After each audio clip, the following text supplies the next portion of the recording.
Can plunging a toilet the wrong way actually damage it, and how do you plunge safely?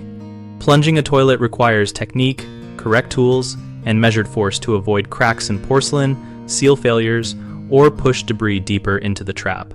Use a flange-style toilet plunger that seals the bowl opening. A cup plunger designed for sinks will not create the same pressure and can waste effort.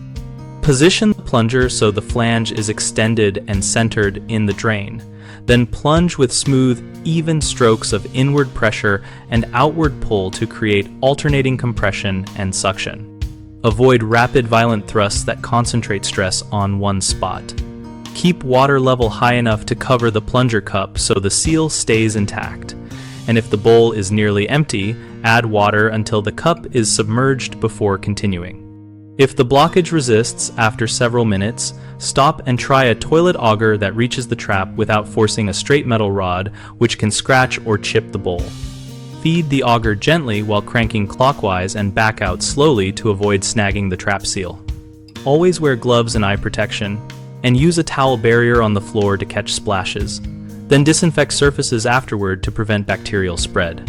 Common mistakes are using excessive force, which can crack the bowl or dislodge the wax ring, so reduce force and switch to an auger if resistance stays constant. Another issue is using the wrong tool, like a sink plunger or metal coat hanger, which can fail to seal or scratch the porcelain.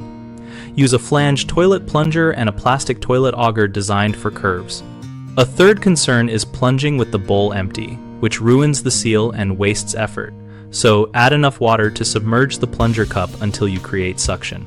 BigHomeProjects.com connects homeowners and contractors around projects related to plumbing, safety, and repairs, helping us find local pros and allowing contractors to discover work opportunities.